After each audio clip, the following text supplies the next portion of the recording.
So welcome everybody. This is our second of 4 alumni career chat series with our amazing Econ alums. We have 2 wonderful alums with us tonight, and I'm going to have them introduce themselves. We're going to ask them some questions. And like I said before, if you have questions, feel free to put it in the chat.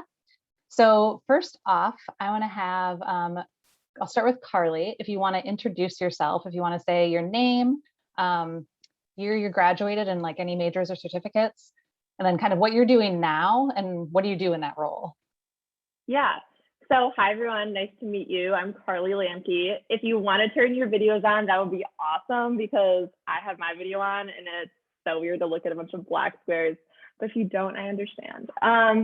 So yeah, I graduated in 2019 from UW. I did a full 5 years there. I majored in Econ and math. So Econ, I did math emphasis, and math, I did the applied route or whatever it is.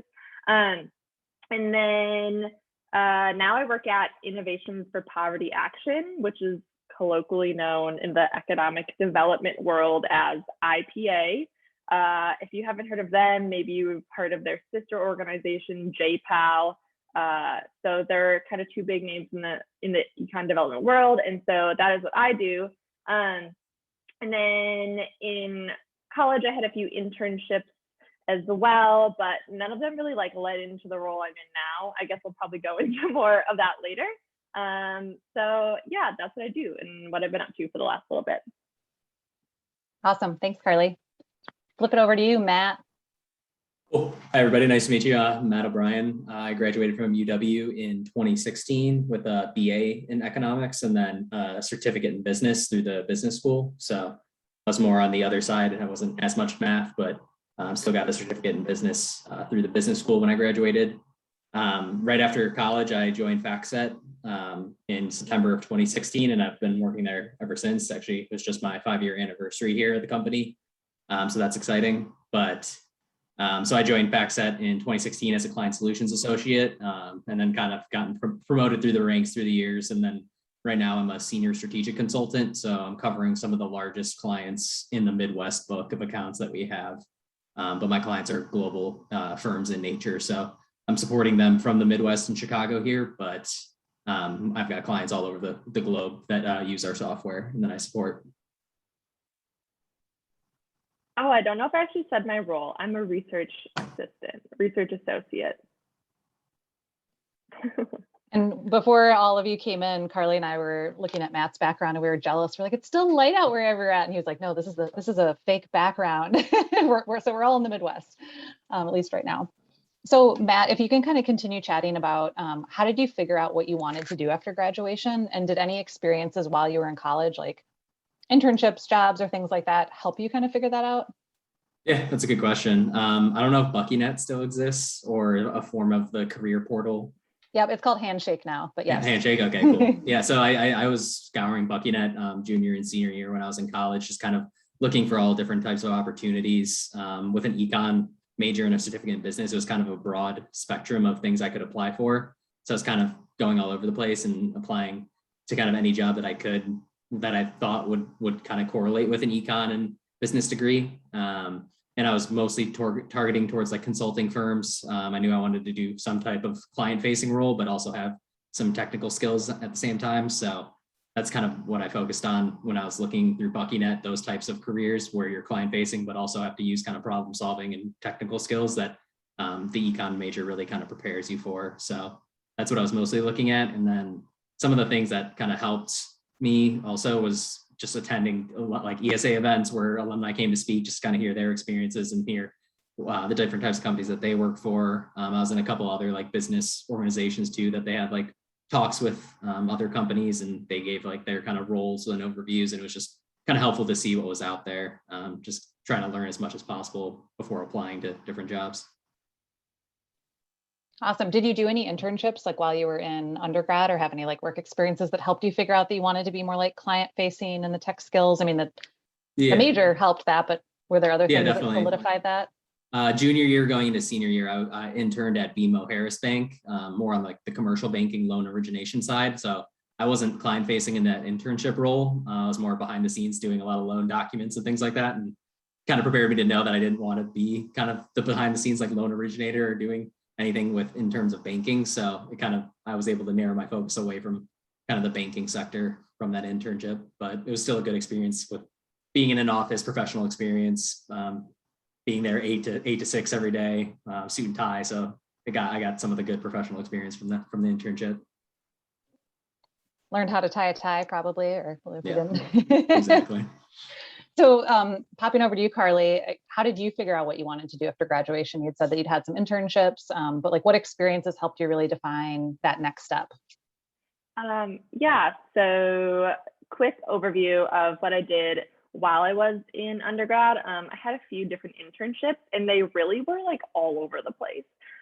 So my first internship, I was at the Smithsonian, which is really cool. I was in their survey team, like people surveying research team. And then after that, my next internship was at Tesla. And then I was on their construction procurement team. So like, what's the price of concrete? And I majored in econ and math. And so they thought those majors were relevant. I was like, I wanted to go into economic development and I had kind of started to learn that about myself, but I got an internship there. So I thought, okay, might as well take it. It might look cool on my resume. And so it made my resume be more all over the place because people were like, your last job was in procurement. What do you want to do? And I'm like, not that, but so that might be something you guys are struggling with. Like my resume isn't linear. I don't know what's next. And like, that's totally okay. My resume was not linear until after I graduated. Like my first job out of college, I finally felt like this was kind of the next thing I want to be doing. And everything else was like all over the place. And that's like totally fine. People are very understanding of that, I feel like, especially during COVID. So anyway, that was a bit of a tangent. So then after graduation, so during undergrad, I took behavioral economics, and that really instilled in me like, oh, I think I might want to go into behavioral type research. I really like the academic stuff. And so that's why I double majored in math, because I was thinking maybe I'll get a PhD. And people don't really tell you this in undergrad, but if you want to get a PhD in econ, you should seriously consider the math double major, if not the math emphasis. But real analysis is a really important class for getting a PhD. So just putting it out there. So yeah, I like double major in math, and then really wanted to get into the economic development world. It's super competitive to get into if you're thinking like think tanks in DC wearing a suit and tie like Matt said he did. That world's hard to get into. If you're thinking academic route, working in research labs at universities, that's also hard to get into. Or big nonprofits like IPA and JPAL, they're also competitive. So it's really hard to like get your foot in the door somewhere. So after undergrad, I was trying to get in all those different fields, and I was spinning my wheels for a while. And I think I just like pro tip, set a deadline. Like don't spin your wheels for like an entire year, like trying to get so hard into this role, like the dream one you want. And so I applied to a lot of jobs, and I ended up I got a full-time offer at Tesla. I got a full-time offer at a consulting company. Like 4 months after graduation, I was like, I don't really want to go in either of these fields, but I took the consulting role because econ research is in the title. That was the direction I thought I might want to be going. So it was kind of relevant. You know, your first job is not your last job, and I didn't love it. I was there for a year. It was a stepping stone. That's totally fine. If you don't get the top tier job, it's okay. So those are some things that like kind of helped me figure out what was next. And then since I was at the consulting company, after that, while I was there, I spent quite a bit of time still applying and trying to get my foot in the door at one of those companies. It took a lot of diligence, but I finally did. So I was at a research team at the University of Notre Dame, in a like poverty research lab, for lack of a better term, up until a few months ago. And then I transitioned to IPA. So I'm like finally in the world I want to be in. And like, yes, I'm at the entry level of that, but like getting to that sometimes takes time. So, and then as far as one of your questions is like resources, is that it, Ilsa? So I guess I think you answered kind of most of the questions about Okay. like, how did you figure out what you wanted to do and experiences, but we are going to talk about resources next. Okay. So, and I know that you, I guess we'll stick with you. What strategies and resources worked for you in finding and securing internships and jobs? I know you were a master. I was very impressed working with you when you were a student. I was very impressed with your networking abilities. I was like, oh my gosh, we still talk about you sometimes with the advisors. I'm like, oh my gosh, like Carly was like the ultimate networker. Wait, that's so funny. I always thought it was so messy, but that's great. So yeah, then I guess I'll talk about that since I'm okay at that. It doesn't always look perfect, but I guess I have some advice. So searching for jobs and internships, I guess I said this before, don't get stuck in the top tier. Like, I got a job at Tesla and I was like, cool, that'll look great on my resume. It's a top tier job. Like, I mean, it was not the field I wanted to go into, but it looked cool. So maybe that's like what you just want, a cool name on your resume, but like long term, that was great in the short term, but long term, that wasn't like really building towards my goals. So I would say one of the biggest things for me was figuring out what my long-term goals were. Maybe some of you guys are in that spot right now, but like going in and filling in what those steps are to get there. So for me, it was like, okay, I want to work at like IPA or JPAL. I want to do development research. So then my next steps were like working at other companies doing econ type research to get to that level. One of my big things I do is I looked at LinkedIn people they were like higher up in the field, and I looked at their steps to see where they went. And like a lot of times they're all over the place, but after a while I kind of found like, okay, these are a few paths I could potentially take to get there. Maybe you want to go work at like BMO or some big name like that, and you want to work in like investment finance. Okay, that's really hard to get like a job at one of the big ones right away. So like maybe you end up like working in the finance team at like a smaller company before you like end up there, and like that's okay too. So just try to think about what those like steps are, and know that you're like maybe not going to go to like the top, like your dream job right away. You have to like work your way there. So that could be like internships or jobs. So internships during college or jobs after college. So I said I utilize LinkedIn a lot for looking at what other people do. I would also do conversational interviews. And just so you know, this is my opinion, maybe you guys have had success with this, but conversational interviews, I really feel like are for searching for the job, not for getting the job. It really should help you figure out what you want to do next. And you shouldn't you can always try to go at the end, like say, yeah, if you wanted to like let someone know at the company, like I'm really interested, things like that. Like for me, it's never worked to get a job that way, but like shoot your shot.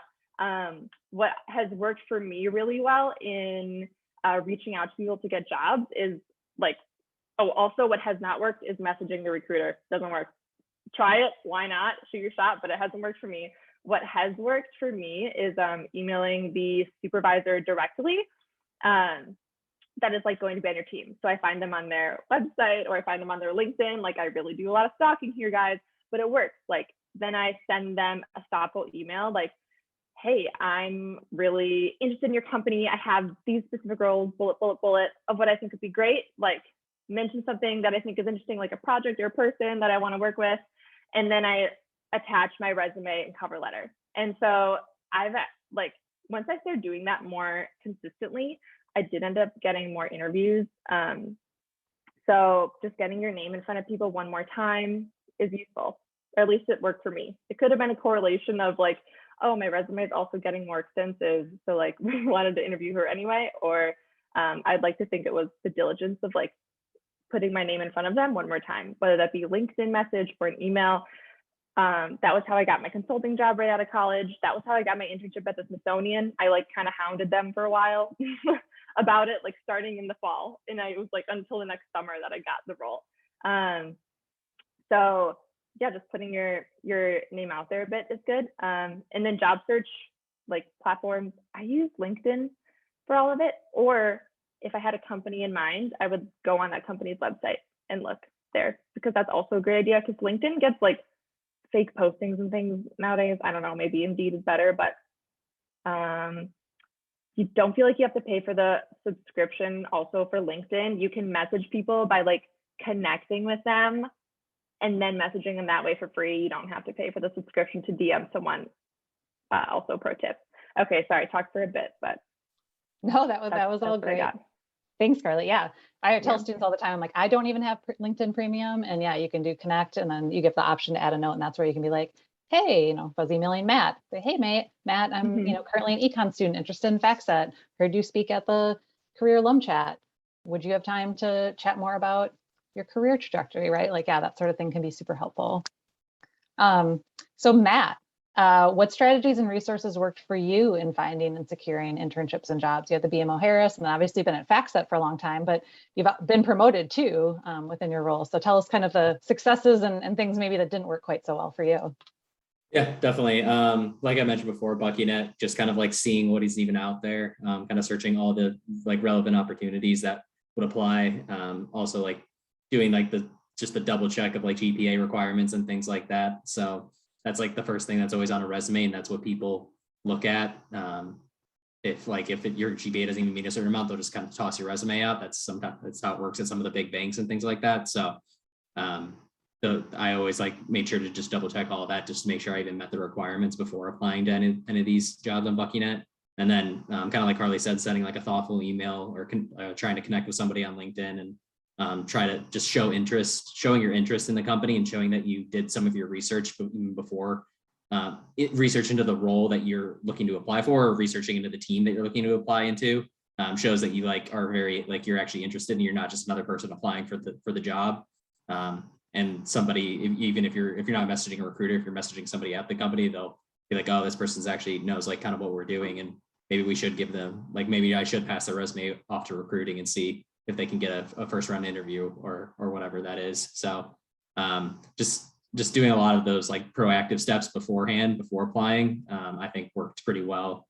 For the BMO Harris internship specifically, I was just looking at any like opportunity. I wanted to be close to home that summer, so I was just looking at any banking opportunity close to home. I was even like thinking about being just like a retail banker for the summer just to get some professional experience because that was my first internship I had. So I was mostly just like looking purely like location based for that first internship and doing something that would work for me personally. So Awesome, thank you. So there's a couple questions in the chat that I want to pose. So Alon asks, and Matt, I'll have you answer this. They ask, what should someone do to both network and make better relationships with a company that you are applying to or hoping to apply to? So I know like Matt, you do recruiting and outreach and connect to our department a lot. So if a student's interested in like FactSet, what advice would you give them in figuring out how to network and build those relationships? Yeah, it's first kind of seeing what alumni work at FactSet. So I know I'm I've helped recruit a couple other Econ alums to FactSet. I think Allie Moore is a recent Econ grad who just started working at FactSet in the Chicago office. So just trying to connect with previous like Econ alums or even just UW alums. There's not a ton of us here at FactSet left, but we definitely like to try to get badgers in the office, especially in Chicago, just because there's a lot of Big Ten representation. So it's great to connect with those types of people beforehand. Like I said, doing your research about the company, actually like knowing what FactSet does, who our competitors are, what type of role you're looking to apply for, whether it be product development or client facing or client solutions, and kind of having an idea of what goes into that role and and asking kind of intriguing questions about the interview process. Those are all kind of good things to do beforehand and trying to network before even submitting your application or just trying to connect with somebody who's working at the company. Awesome, thank you. Carly, anything you want to add to that? Like how to network, how to build relationships? That's a good question. I'll tack on. I think earlier I was like, don't do a conversational interview expecting to like get a job out of it. I still think that's kind of true, but I don't think that you shouldn't not do a conversational interview. I did a conversational interview like a few months ago. Like I graduated 2 years ago. You can still do conversational interviews. I did one a few months ago before I got my current job at IPA. And it was because I was really interested in like international development. So I thought I'd apply to like a big international development company. And I talked to a girl who was a couple years ahead of me in that. And she's like, honestly, like you don't have any nonprofit experience with an international company already. Like you're not going to get a job at a research international company like ours. So like just and she wasn't saying that to be harsh, but I was like, oh, thanks for letting me know, because I would have spun my wheels, like burned them out trying to do that. So like, when you're going for a role and you're like going for your dream job, like this sounds bad, but like know your limitations, and like maybe you just aren't quite ready for that role quite yet. But that doesn't mean you shouldn't like network and get to know them, because then you'll know like when you are the best fit for that, and then you'll still have like a communication in like with that company. And then other networking, like your fellow Badgers. I've reached out to so many fellow Badgers that I know, like ask them about their company, or people on LinkedIn that are Badgers. Like that's a great networking tool. Usually if you reach out to a Badger on LinkedIn, there's a thing in the search thing, you can see like their school. That's a great way to make a connection, because they're usually way more excited to be talking to you, maybe more likely to hand off your resume. So that's also a good networking idea. Awesome. So Jack had a question for you, Carly. Could you talk a little bit about what you are working on right now with IPA? Like what are some of the projects or things that you're doing, or go into more detail about them? Yeah, sure. So yeah, IPA does Innovations for Poverty Action. They do international poverty research. So we operate in 22 countries.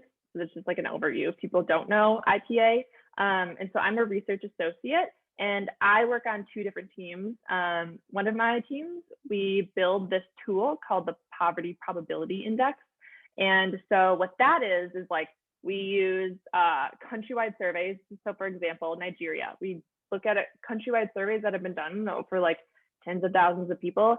And then we look at all the questions and use machine learning and figure out, okay, if you walk up to anyone in Nigeria and ask them these 10 questions, now we know like what % likely they are to be in poverty based on the scorecard, this poverty probability index that my team builds. And so countries will hire us to do this work. So that way, other smaller nonprofits or businesses that want to do like development work and help people in poverty in these countries have this tool. So that way they don't have to do the groundwork or just like guesswork of like, we think these people are suffering, let's try to help them. Like it doesn't always work, sometimes it goes bad. So like that's what one of my teams does. So in most of my time, I'm like coding in Stata. So you guys use Stata and econometrics. And I think that Stata is really only used in the econ specific academic world, sometimes think tank world, and then like other social sciences, it's very niche. So like if you for sure don't want to go into like that world, like you probably don't need to become a pro at Stata. But I really wanted to go into this world, and it was like I had to learn a lot of Stata to be competitive for this job. Like this summer in between jobs, I was like coding in Stata in my free time and trying to get better at it, so I was more competitive for the job. So yeah, if you want to work here, learn Stata. There's not a lot of opportunities at UW besides econometrics, but that's something you just do in your free time. Yeah, I'm seeing more and more companies too looking for, or even like policy organizations looking for like R or Python. And so it's interesting to see, like a few years ago, it was like, you have to have Excel. And then it kind of started to become more of R, and then now Python's kind of seeming like one of the newer things. Yeah, thanks for kind of analyzing those things. And then Carly too, another question someone had was, for an econ PhD, you mentioned that real analysis is very useful. If we stick with math emphasis with econ, how difficult will entry into a PhD be? I can kind of start answering that question. Yeah. Okay. I was like, I don't even know if you know that's kind of like, no, I know in the a weeds. lot. I know way too much about this, but I want to hear your perspective. So you should go first. Sure. So there's actually some like specific math requirements for, at least like for our PhD program, I can kind of speak on behalf generally. So there are some math prerequisites, and it's kind of like a bare minimum for it. So I can actually put that in the chat, but having, I think it's something like, I'm pretty sure that doing the math emphasis is like sufficient, but obviously doing a double major in math would be helpful too. But it looks like a 3-course sequence in calculus, including multivariate calculus, a course in linear algebra, and a course in mathematical statistics, which I think would all be included in the math emphasis. But you'd also have to do really well in those courses too, usually for PhD. But so yep, Elizabeth added in the chat. A PhD in economics is basically a doctorate in applied math. Take as much math as possible, yes. And talk to your academic advisor too, because they kind of know the latest and greatest info. So Let's pop over to Matt again. And this is kind of a new question, but what should students, we're talking kind of about Stata and Python and things like that, but what should students focus on while they're in school to be competitive for internships or jobs in your field? So there's certain things that they should really make sure on their resume or skills they should be building. Yeah, that's a great question. Honestly, I use data as like not a prerequisite, but like as a talking point for getting into FactSet, because as like a financial software, we have our own coding language. So it's kind of like I learned Stata for a whole course. Like I'll be proficient, I'll be able to learn this custom coding language of FactSet. So it's kind of just like a stepping stone or an easy talking point to be like, I'm able to learn quickly on the fly, learn new things easily. That was kind of I think what helped me during my initial interview with FactSet. So Stata helped me a little bit, even though I don't use it anymore and I probably couldn't code in it anymore, but it helps. Like learning a coding language definitely helps in the finance field anyways, because a lot of my clients now are all proficient in either Python or R. It's like data aggregation and data economics is just like all over the place in the finance world. So most of my clients are using APIs or using different coding languages to pull data down. So having some understanding of that definitely looks good on a resume. In terms of some of like the qualitative skills, either having like a job on campus where you're client facing or having some form of like client facing experience, whether it be like tutoring or like even like a server or bartender, or just being in front of people and being able to talk comfortably in front of people. If you're applying for a client facing role, we definitely look for that in a lot of in terms of like client solution associates in that program, because you're ultimately going to be client facing in those roles. So having some of those previous experiences is definitely helpful as well. And I was a server bartender when I was at UW, so I think that kind of helps me as well get into this client solution role. I worked at Quick Trip and Lucille, so. I worked at Bassett Street Brunch Club, if anybody's been there. Yeah. Oh, that place is so good. Yeah. Awesome. That's super helpful. So so kind of a piggyback off that question, Matt, now when you're looking at resumes, what sticks out to you? Like what's something that you're like, oh my God, that's awesome, we should interview this person, besides them being a Wisconsin econ major, of course, right? Yeah. What are things like do's and don'ts, I guess, that help them like stand off or stand apart? Yeah. We definitely look at like previous internship experience if they have some background in the finance field, just because FactSet's a pretty big mix of finance and technology. So either having some proficiency or like some understanding of finance, we look for a lot, but also like coding experience would definitely help from the technology standpoint. So either one of those like kind of jump off the page when I'm looking at a resume. Honestly, sports experience too, if you either played like D1 sports or club sports, just having that competitive nature, just because FactSet, you're not technically competing against your like classmates when you join a client solutions associate class, but it's definitely pretty competitive in terms of some of the quizzes and stuff that you have to do, and some of the initial like asks that we have for some of our new hires. So just having some of that competitive background that jumps off the page to me as well. Just means hard worker, dedicated, focused, those kinds of things. So those were kind of the big three that kind of jump off the page for me. Okay, awesome, thank you. Carly, what do you think about that? Like what should students be focusing on in school to be competitive for internships or jobs? And if you've done any hiring or been on search committees, like what are some of the do's and don'ts?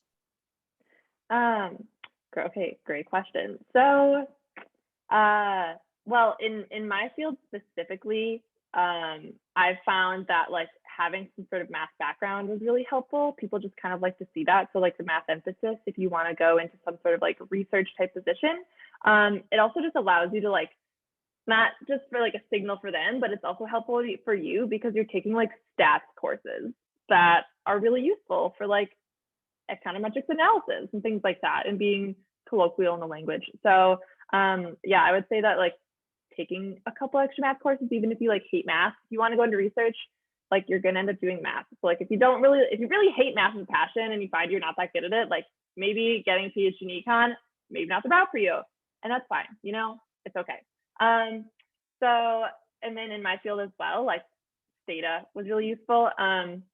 One thing specifically, especially with like grad school or like research positions, I found a lot of roles really want a writing sample in my field. Matt, I don't know if you guys ask for writing samples ever, but some fields like do ask for writing samples. And gosh, like no offense to econ department at UW, but if you're just majoring in econ, like you're gonna have like no writing samples except from like econ or like English 101 or other classes. Like it's not going to be from the econ department. Behavioral economics, you write a couple papers, so that's great. But it's not like analysis, it's all words. So it's not really like super, I don't know, critical. So I ended up taking econ, I think it was 580. It's the like thesis prereq course. Is that right? It's like a research methods something. Yeah, it's not the 580. It's not the full thesis with a professor for a year, but it's like the semester long course with other students. And it's actually an honors course. I wasn't an honors student, but I got into it. That's cool. I don't know how I managed that. Maybe, I don't know who it was. But so that allowed me to like do some basic econometrics and a basic like paper. And it allowed me to like, now into my master writing sample, I have this piece of work. Even for my job at Tesla, like when I got a full-time after after college, I had to do a presentation on a research study. And like econ department, again, like there's no research studies you do if you just major in econ, or I don't know, at least there wasn't for me. There was no research studies. So taking that course, like, was that research role for me? So when it came to having to do a technical presentation at Tesla, yeah, I wasn't an engineer, but I talked about like my R-squared values on my like regression from this paper, and they're like, oh, she sounds smart, she sounds like she knows what she's talking about. Like, so just having a research experience or writing sample came in handy for me for like a technical presentation and for like these like academic type roles, and I want to see like this specific research. So I would say try to seek out some sort of like getting research positions, also really hard in undergrad. I had a tough time with it. I got an internship at Epistemic Analytics. If any of you work there, very cool place, but it's hard to get research roles on campus. They're great though if you want to go into the field, but they're like so competitive. So taking 580 was like kind of my workaround with that too. Having some sort of like research type experience in undergrad. So I would highly suggest taking 580 in the spring if you're graduating next spring. Awesome. Thank you for highlighting all of those things. You guys have such great advice. And I think too, like, it's very different too. Like, I think it's been really interesting, Carly, how you were kind of like, yeah, I had this non-super linear resume and I popped around to some of these different types of roles. And, Matt's like, yeah, I started at FactSet out of college and I've been there, right? Like, there's not one right way to do it. And I think that that's what's so important too, is that you kind of figure things out as you go. And as you experience something, you learn more about what you like and what you don't like. And I think that's sometimes hard though, when you're trying to figure out, what am I going to do for the rest of my life, to kind of trust that, hey, you'll figure it out and just take what's the next right step, right? I think that that's kind of an important piece of advice that I've heard from lots of alums. Totally. I hated my first job out of college, and I did it for a year to like gain some experience. And then when I'm from there, I got a job I liked a lot more. Like, just, I don't know, hopefully that like instills some hope in you. All right, I don't know. I'm trying to see if there's any other questions that came in here. Oliver asked about like if someone's wanting to get into finance or consulting, what are some of the things that maybe a student should take advantage of? I guess my first thoughts are, student organizations. I put that in the chat. For consulting, I'm thinking more like kind of what you were saying, like client interaction, being able to do presentations, showing your ability to solve problems and break them down. But that could even be, you could even be doing that, in any sort of job really. So it's kind of about how you package it. But even like a leadership role, if you're the fundraising director, the finance chair for a student organization, even that can be helpful for some of those things. But yeah, anything else, Carly or Matt, that you want to add to that? I would say if you're specifically like interested in finance, like taking a couple finance courses to see if you really like it. Like Finance 300 was the reason I kind of like pushed towards finance. I had Mark LaPlante, and he like such a great professor that it like really sparked my interest and kind of switched my purview on like what types of jobs I was applying for, just because I was so interested in it. So making sure like you take some of the relevant coursework that of jobs that you're looking to apply, you, instead of just saying, oh, I'm interested in finance, but I never took any finance classes in college, it's definitely harder to go about it that way. Yeah, that brings up a good point too, that you both are mentioning, like ways to build knowledge and skills through classes too. I think sometimes students are like, oh, I have this requirement. What's an easy class, or what's a professor I like, or something like that. But also being very strategic of what skills do I want to build, what classes maybe offer that, or what knowledge do I want to build, what classes offer that. So for all of you that are, kind of thinking about enrollment for spring, I know that that's coming up, kind of talking to academic advisors and asking them to, like, hey, this is a field I maybe want to get into. What are some courses that might be good to help build these skills? Because they're usually pretty knowledgeable about that. Looks like a question for Carly came in. What would you tell someone about writing samples if they are in their final semester and can't take 580 now? Matt, you could answer this, I guess, either one of you, if you have advice on, if you're a senior, you're about to graduate and you're like, oh crap, I need a writing sample. Yeah, don't worry, it's not the end of the world. I got my internship at Tesla, internship at the Smithsonian without a solid writing sample. Like I used, I think, a paper from behavioral, or in some internships, like don't require those things, or jobs, they don't require those things. And when it comes to technical presentations, like hopefully you have another project you've done at some point.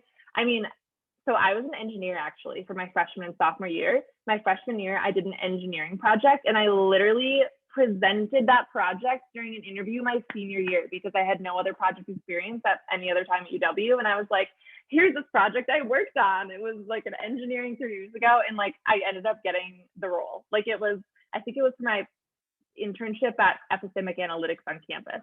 So like there's workarounds to get like some sort of technical experience. It doesn't have to be a semester long project. It can be a group project. You know, it could also be, I mean, you can't really present on things from former internships, like, because that's someone's confidential material, but like you can explain like a time when things are difficult in other ways. And writing samples, like if it's an English 101 paper, it's an English 101 paper, but it's a writing sample, you have one.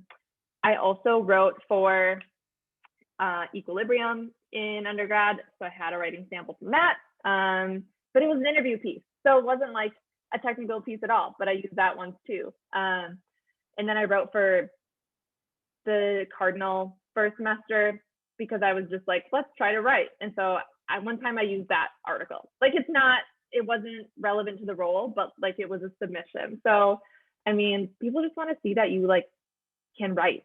It doesn't have to be 100% correlated to the field you're going into.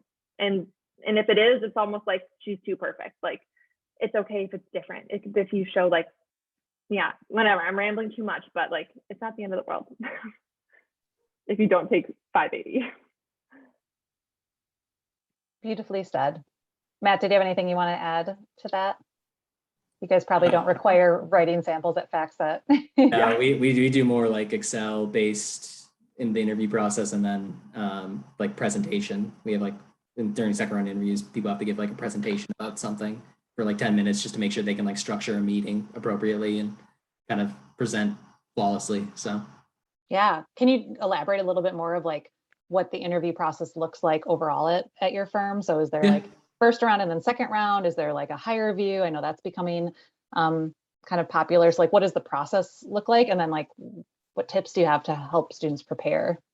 Yeah, first round is usually just kind of like the basic behavioral types of questions with HR with FactSet. So it'll just be kind of like behavioral questions, asking about coursework, tough, like a time when you had like adversity, those types of questions. But then if you do well in the first round, then you'll get a second round and you'll be interviewing specifically with the people. I interview people sometimes, but some of like the higher up managers in the Chicago office will interview for client solutions associate roles. And it'll be, I think it's two separate interviews on the for the second round. And one is like an Excel based interview just to make sure you can do like, we'll just be like kind of watching your Excel screen and we'll have like an Excel document open, making sure you can do some of the basic stuff with an Excel. And then kind of asking if you can't figure it out, then we'll ask you like, oh, what were you trying to do there? Or like trying to explain your work kind of thing. So that's one piece of it. And then the second piece is kind of like a presentation. So we'll have you kind of like present or teach us something for 10 minutes on either something you learned during school or something that we might not know about. And You can use props, you can use anything. It used to be more exciting when we were in the office because people would like bring stuff in for us, but now virtually it's kind of they're just presenting at home on different stuff. But it's just kind of seeing if you can kind of structure a meeting and be able to present on something and be able to like get feedback on that as well. Or if we like ask questions we'll try to like ask questions in the middle of it and kind of throw you off a little bit because that's what clients do all the time to us. So it's just kind of preparing, seeing how you kind of respond to that. Ooh, I have just one short thing off of that was like doing a technical presentation or talking. I said I talked about whatever. So one of my friends is a ultra marathoner, and so when he had like a technical presentation, he talked about like what it takes to run an ultra marathon, like a 100-kilometer race. And so he went over all the technical skills that like are required for that, and like he got the job. So like it's okay if you don't have the work experience. Maybe there's something you're really interested in your life that's like really technical. Like I do backcountry skiing, and that's very technical. Like then you can talk about all the details of that and avalanche safety. Like it could be something really random. So it's not the end of it. Like I run ultra marathons too. Oh really? Yeah. No, thank you. Yeah, that's awesome though. It reminds me of like in high school, I remember when I was a freshman or sophomore, I think I had to take like a speech class, and it was like a show me how to do something, you know, and everyone had to like kind of almost like a show and tell thing. So it almost reminds me of that in that interview process, that question. So if we can dive a little bit deeper too into like technical interview questions, or even, you know, Matt, if there's anything you want to elaborate of like key Excel skills students should know, or like how could they be building kind of that training while they're in school maybe? Yeah, I'm trying to think of like what the Excel, I haven't interviewed in a little bit, but I'm pretty sure like it's VLOOKUPs, like just sum ifs, count ifs, things like some of just like the basic like Excel functions. Because in our role at FactSet, you don't have to be like proficient, like professionally proficient in Excel, but FactSet has their own coding language that we integrate into Excel. So having like some Excel background helps a lot, because when clients ask Excel questions, you're going to have to do some like FactSet coding, but also some like Excel coding on top of that. So that's kind of what we're testing on, just to make sure you kind of understand the basics of Excel. And even if you aren't like completely proficient in Excel, you can try to explain like what you were trying to do with like the problem, and like that you're like trying to figure it out. And that's kind of like how we gauge like people's proficiency, as long as like their head was in the right space when they're trying to figure it out. Like we can teach things on top of that, because I didn't know anything about FactSet coding, but when I started, and then we have a 6-week training program that learn everything about the software and learn all about that, our specific own coding language. That's when you actually start to become a lot more proficient. Yeah, I know students oftentimes are worried about, oh, I don't know everything there is to know about this company or this role. And when I start, they're going to expect me to know everything. And I was like, no, I'm usually like, nope. There'll be some sort of hopefully onboarding and training process and things like that. So that's great to hear. Yeah. Carly, going back to you let's kind of talk about interviews broadly, but also kind of technical interview questions or experiences you've had. Like, what have some of the interviews looked like that you've done? I know you've talked a little bit about presenting and whatnot. And what advice do you have for students to prepare? Okay, so great question. The first interview where they screen you, that's like a lot of the time where you might find yourself falling short. And so Matt touched on this earlier, but I think it's really important to like do your research if you're really interested in the company. So like have a name in mind or a team in mind, because like either they're going to ask like, oh, who are you interested in like working with, or like what team are you interested in like be looking at more specifically. Like they might ask that question, and if they don't, you can always like bring it up, and then that's even better. So like do your research before, like name drop an idea, but don't do it if you really have no idea. You're just like, oh, I saw that Matt works at the company. I'm like, I don't work with Matt. Oh, why? And you're like, I don't know. Like do your research, know what you're talking about. So that's just an idea for like a signal to someone who's interviewing you that, oh, she did her research, is really interested. So when it comes to interviewing, the part that always held me up, I found was data interviews, specifically because I was going to like academic research, think tank research. In my field, you get like entry round and then data coding interview, and then interview with an economist and or panel interview, and like then an offer. So it's usually like 4 interviews. But the state around is what always would hold me up. Like this summer when I was interviewing for like these big companies, I mean, like big universities, I got interviews at like Columbia and Harvard and Berkeley and U Chicago and like all these cool places. And then I'd get the state around and they'd be like, yeah, you're out, sorry. Because it's like, you really need the coding skill for my job specifically. So like, don't apply to the job if you like don't have the skills, or apply and then you learn, oh yeah, learn the hard way like me, that you like gotta get the skills up. So that's what I did. So like finally I got good enough at Stata to like get a job. And so it's a cool job. I'm very happy here, but like learn the hard way of toiling away for a while that like, oh, you have to be at a certain level. So that's maybe where like a conversational interview with someone ahead of time would have come in handy, like learning those things. So, but again, I learned the hard way. Okay, I had one other thing to say, backtracking a little bit. Someone, I think it was like Oliver, asked about finance. I personally, I'm very biased because I majored in econ at UW, but like, okay, I feel like econ at UW is like the ugly step sibling of the business school. Like it's almost like all the business school rejects, which I'm like appalled by, because around the world, econ is, or like at top universities across the country, econ is like the superior major. Like at so many international universities, at like so many like Ivy universities, it is like the top major. Like you can go anywhere with an econ degree also. It is so diverse. Like you can totally go into finance or consulting or get a PhD in econ, or like, I don't know, it's you, like the world is your oyster with an econ major. Like you didn't major in nursing, like you have options. So don't feel like you don't, just like take the next step in the direction you want to go. And like with an econ degree, you can probably get there. Maybe not, like you can't become a doctor tomorrow, but like that would take going to grad school probably, but okay. But I mean, you got options. It's interesting you mentioned being a doctor, because we do have some students who do econ and then they go into med school because they're like, oh, I want to know about the business side of healthcare. I know some students that I've talked to that are like, oh, I'm going to dental school because I'm going to have my own like dental office. And I'm just thinking like, oh wow, how interesting. Yeah, so it is. It's so broad and versatile for sure. Okay, so last question I have for you two, and we'll start with Matt. What advice would you give to your younger self or wish you knew earlier? Oh, that's a good one. Probably that you're not going to have it all figured out, and that's okay. When you're either junior or senior in college, like I think it was like the fall career fair of senior in college, I kind of had like no idea what I was going to do after school. And I was just trying to apply to every place I could, and kind of it was stressing me out, honestly, a lot during that.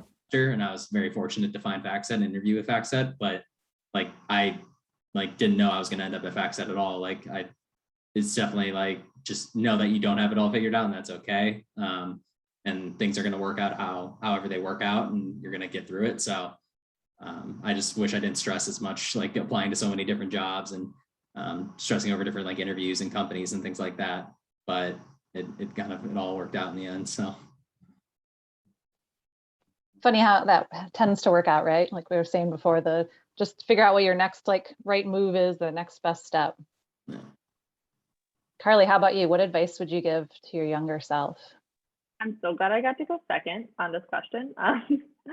Yeah, like Matt said, it was like really stressful getting a job out of college. I mean, hindsight is 2020, and now I'm like, oh, like they look so like that wasn't that bad. But I graduated from college in May, and I was like really kind of obsessed with this idea of like poverty research econ.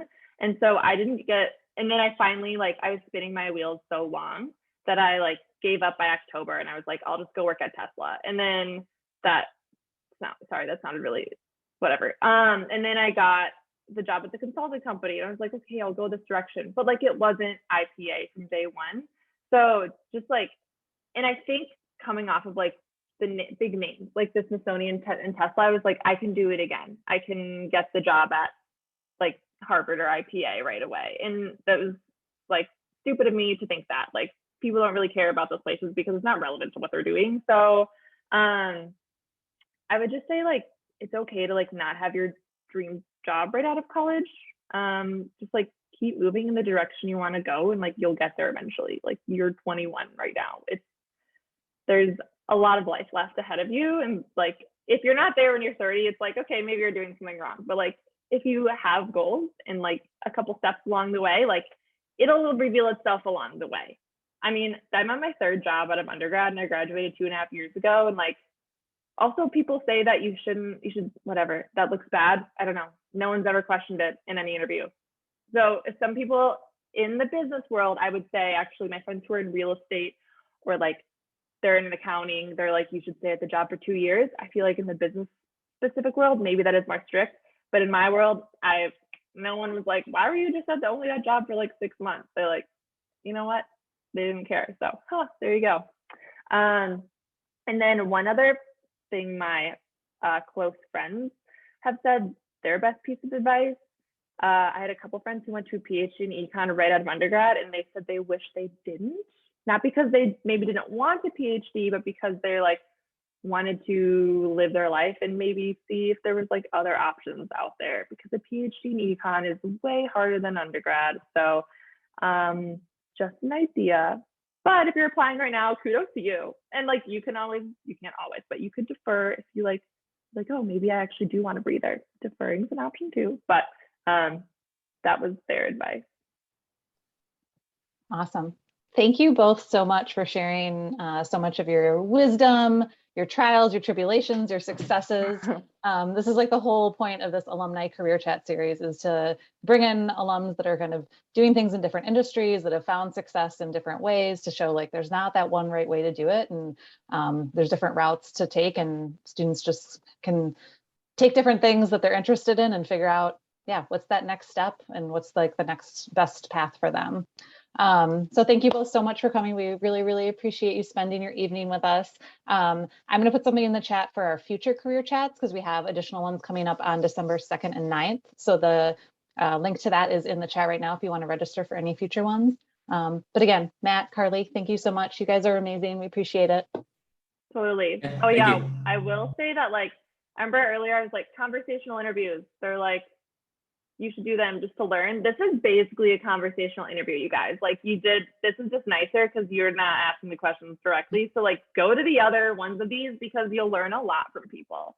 Like, just, I don't know, cook dinner and listen to these because they'll probably be useful. You'll get stuff out of them. I'm biased because I know some of the people talking at some of the later ones, but like, there's things to be learned. Like, this could change your life. That sounds corny, but I really think so. So yeah. I should record that and just put this can change your life. Carly Lamke said these things can change your life. Awesome. Well, thank you all so much, and enjoy the rest of your evening and take care. Thanks. Bye. Bye.